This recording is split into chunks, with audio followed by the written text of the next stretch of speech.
Bonjour à tous et bienvenue dans cette nouvelle vidéo. Euh, Cette vidéo sera la première d'une série de vidéos qui vont traiter euh, la notion d'arbre binaire de recherche ou tout simplement ABR. Donc comme c'est la première vidéo, on va d'abord voir un petit peu la définition des arbres binaires de recherche, ensuite la création et on va voir quelques fonctions sur les arbres binaires de recherche. Donc le plan de cette vidéo, c'est donc comme c'est une vidéo introductive, on va d'abord voir c'est quoi un arbre binaire de recherche ou simplement ABR. La création, on va écrire une fonction qui permet de créer un arbre binaire de recherche ou tout simplement insertion. En fait, la création d'un arbre binaire de recherche se fait par plusieurs insertions. Donc, il suffit juste d'écrire la fonction qui insère un nouveau nœud dans un arbre et l'appeler plusieurs fois pour créer un arbre binaire de recherche. Ensuite, le troisième point, ça va être l'affichage d'un arbre binaire de recherche. Donc ici, on a trois façons de parcourir du moins, on va voir trois façons de parcourir un arbre binaire de recherche, mais en réalité, il y en a d'autres et on peut en définir d'autres. Donc, le parcours préfixe, le parcours postfixe et le parcours infixe. Donc, dans le parcours préfixe, on commence toujours par la racine, ensuite on va en profondeur. Le parcours postfixe, on commence par euh, le bas, c'est-à-dire sous-arbre gauche, ensuite sous-arbre droit, ensuite la racine. Et le parcours infixe, ça va être sous-arbre gauche, racine, puis euh, sous-arbre droit. Donc tout ça, on va voir ça en détail de toute façon. Donc maintenant, on va commencer le premier point. Donc ici, il y a trois exemples de graphes. On va essayer de les analyser et voir un petit peu leurs particularités. Donc le premier, les numéros sont les clés, donc ça représente également les nœuds du graphe. Et ces traits-là, ou ces slash et backslash, c'est les arêtes entre les nœuds. Donc en fait, ce premier graphe n'est pas un arbre, tout simplement parce que depuis le nœud 5 jusqu'au nœud 9, on a deux chemins possibles. Parce que tout simplement ici, on a un nœud qui a deux paires, ou bon, du coup, c'est pas possible. Donc, un arbre, la définition d'un arbre, c'est un graphe qui,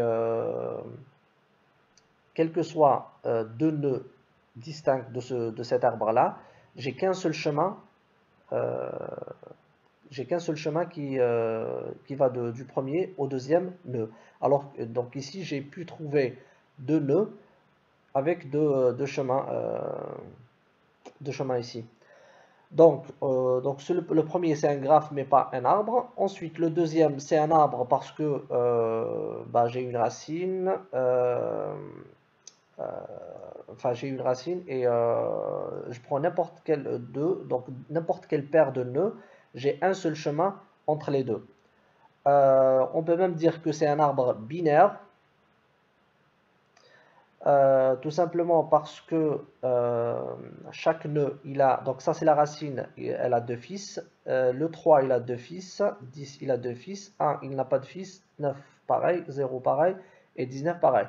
Donc on peut dire que quel que soit n, nœud de l'arbre, il a forcément au plus deux fils. Donc soit c'est 2, soit c'est 1, soit c'est 0. Donc on peut dire que c'est un arbre binaire. Maintenant, est-ce qu'il est de recherche?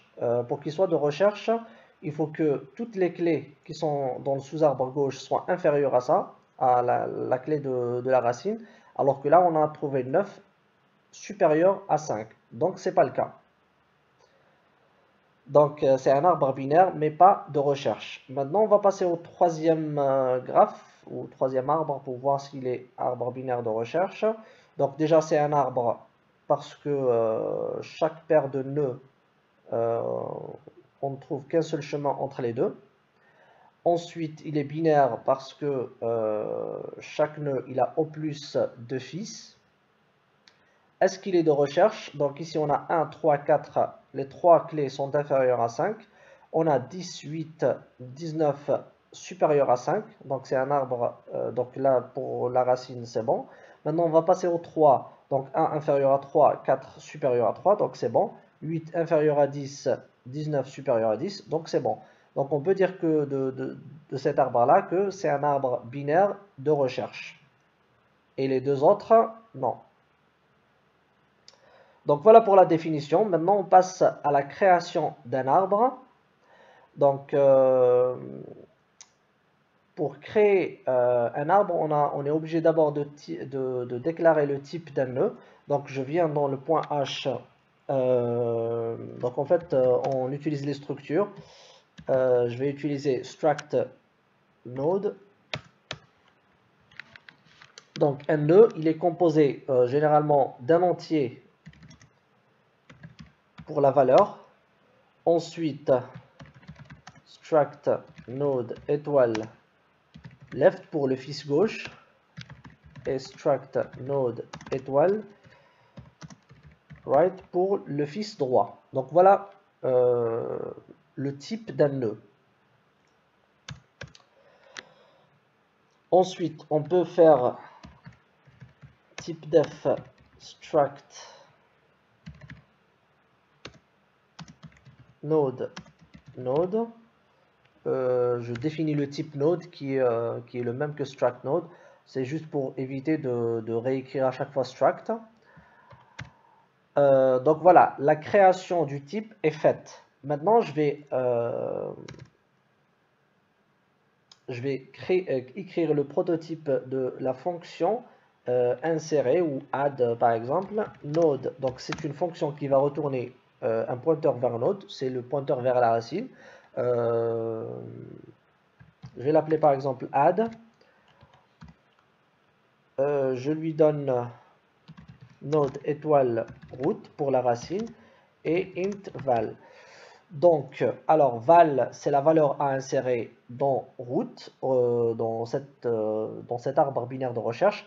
Ce qu'il faut savoir, c'est qu'un arbre binaire de recherche est entièrement déterminé par le pointeur vers sa racine.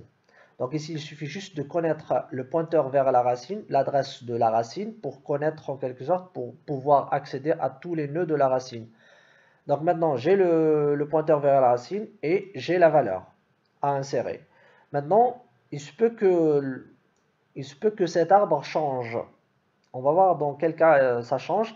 Et justement, cette fonction, elle retourne le pointeur vers la racine. Donc, je copie le prototype. Je viens dans le point C. Alors, je vais sauvegarder d'abord. Alors, donc ça va être une fonction récursive. Donc, tout ce qui est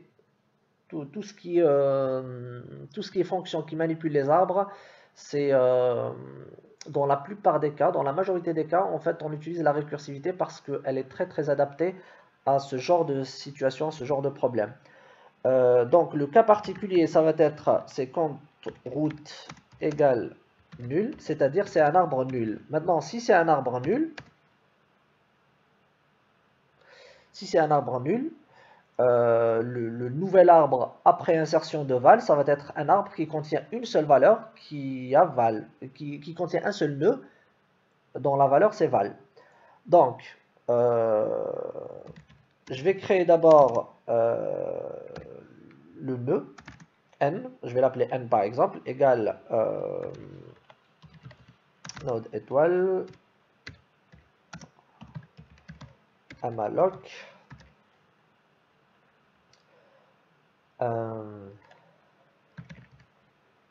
size of node. Donc je vais créer le nouveau nœud. Ensuite je fais nœud left égale nul, right nul, parce que son fils gauche et son fils droit sont nuls. Ensuite val alors je l'ai appelé val, oui. égale val. Et je fais return n. Donc voilà dans le cas particulier où root est nul, c'est-à-dire mon arbre est vide. Maintenant dans le else. Bon, je peux faire, puisqu'en fait il y a le return ici, je peux ne pas faire un else. Je fais if. Maintenant, supposons que donc root n'est pas nul, donc je compare la valeur val à la valeur de root. Donc si la valeur de val est inférieure strictement à la valeur de root.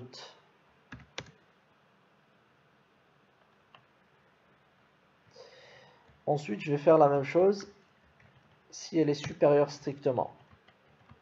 Enfin, je vais prévoir une partie pour supérieure strictement. Donc, si la valeur est inférieure strictement, je dois l'insérer dans le sous-arbre gauche. Donc, ce que je vais faire, c'est, je vais appeler add, la même fonction add. Je vais lui donner root left et la valeur val. Ensuite, je fais tout simplement root de left égale ça. Égale donc cette fonction-là va me retourner la racine du sous-arbre gauche. Donc je vais affecter à left, root left.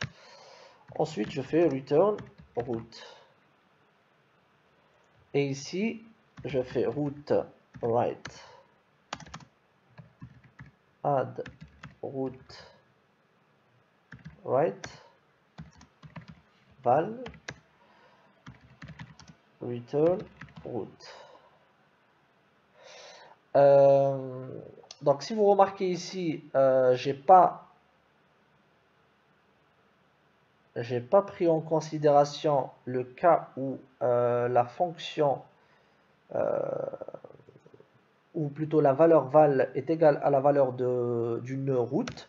Donc tout simplement, en fait, je fais route dans les autres cas, je retourne directement route. Justement, ça c'est le cas où val égale route val. En fait, dans un arbre binaire de recherche, il faut que toutes les clés soient uniques. Il ne faut pas qu'il y ait une redondance. Donc dans ce cas-là, bah, je retourne directement route et c'est tout. Donc il n'y a pas d'insertion en réalité. Donc voilà pour la fonction d'insertion. Donc maintenant il suffit juste d'appeler cette fonction plusieurs fois avec plusieurs valeurs, bien sûr des valeurs différentes, pour insérer plusieurs valeurs et ça fera la création de notre arbre binaire de recherche. Maintenant on va passer aux différents parcours. On va passer au préfixe. Donc on suppose ici c'est juste un affichage, donc le parcours pour afficher, donc void préfixe et on lui donne node étoile route, c'est constant. On va écrire les trois parcours. Donc préfixe, postfixe et infixe. Donc je vais copier ces trois là.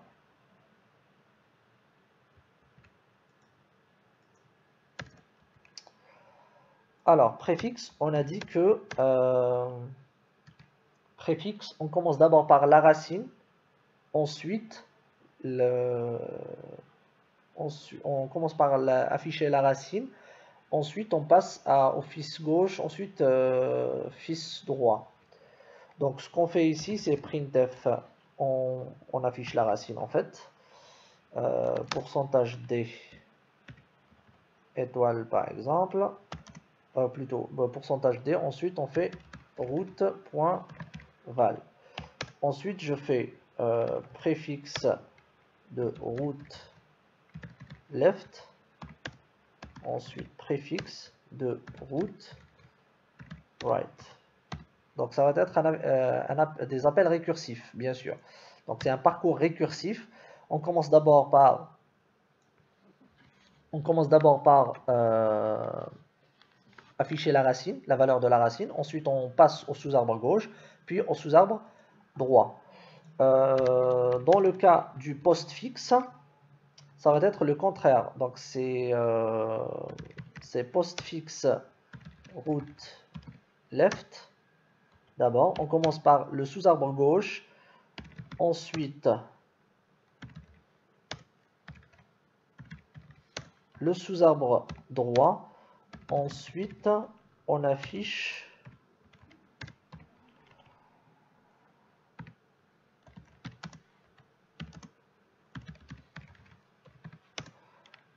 la valeur de la racine.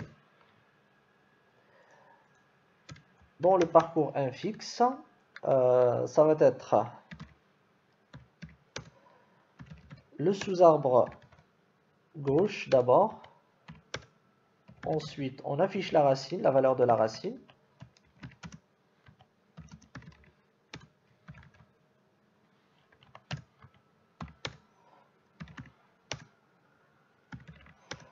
Ensuite, le sous-arbre droit. Donc voilà, on a terminé les trois parcours. On passe maintenant au programme principal. Je vais essayer de créer cet arbre-là. Donc je vais le créer, je vais insérer les nœuds dans l'ordre depuis la racine jusqu'aux feuilles. Donc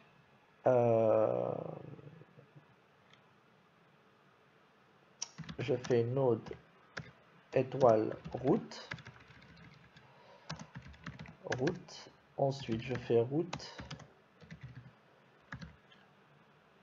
plutôt add route. Je commence par 5 d'abord. Alors il y a combien de nœuds?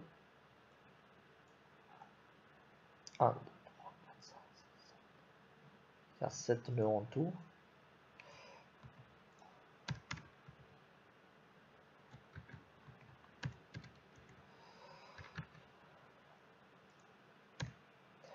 Donc on insère d'abord le 5, ensuite le 3, 1, 4. Alors 3, 1, 4. Ensuite le 10, le 10, le 8 et le 19. Maintenant je vais faire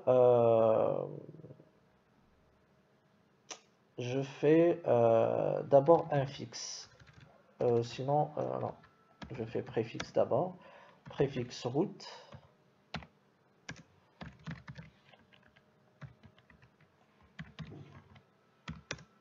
Ensuite, postfixe de route.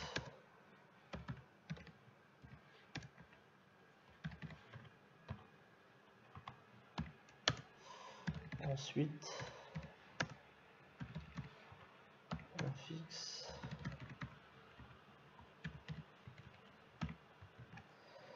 Alors, on va exécuter pour voir.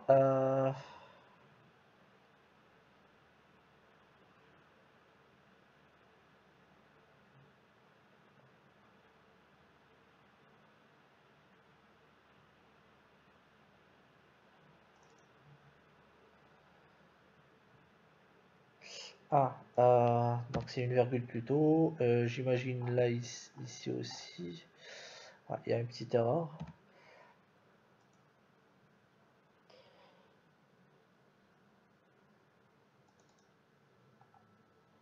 Ouais. C'est toujours important d'initialiser les pointeurs quand on les déclare.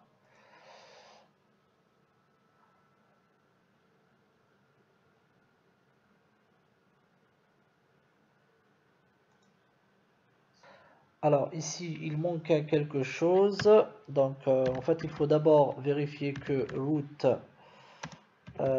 différent de nul, parce que si c'est nul, bah, il n'y a rien à faire, en fait il n'y a rien à afficher. Donc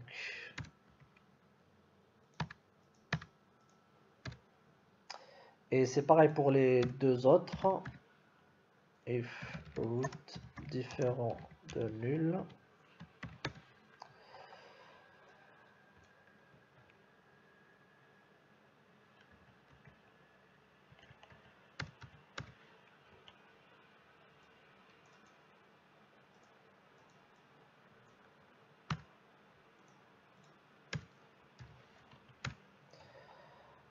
pareil.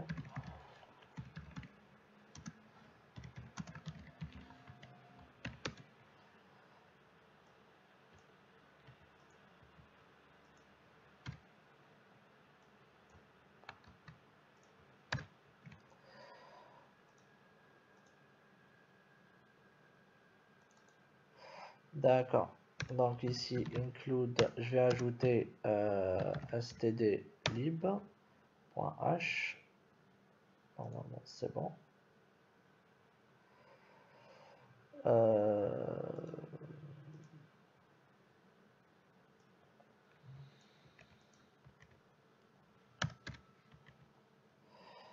Donc ça, c'est postfix et ça, c'est un fixe. Donc, on exécute pour voir ce que ça donne. Donc, voilà les trois parcours. Alors, le préfixe, on commence toujours par la racine. Donc, 5, 3, 1, 4, ensuite 10, 8, 19. Ça, c'est le préfixe. On commence toujours par la racine. Puis on va en profondeur en commençant toujours par le côté gauche. Ensuite, on a le postfixe. On commence d'abord par on va en profondeur d'abord en commençant par le côté gauche. Donc, on commence d'abord par celui-là, ensuite par celui-là. Donc, 1, ensuite 4, ensuite 3.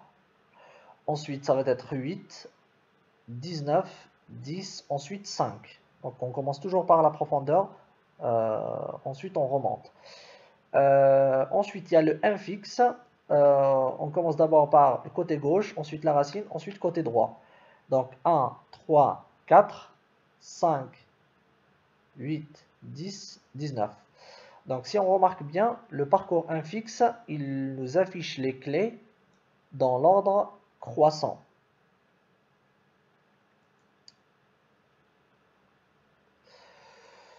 Donc voilà pour cette première vidéo qui a traité un petit peu les arbres binaires de recherche. N'hésitez pas à la liker, à la partager et bien sûr à vous abonner à ma chaîne YouTube. N'hésitez pas également à m'écrire dans les commentaires si vous avez aimé, si vous avez des remarques et même si vous avez des exercices que vous voulez que je traite dans une prochaine vidéo. N'hésitez pas à les partager dans les commentaires. Ben, je vous dis à bientôt dans une prochaine vidéo et au revoir.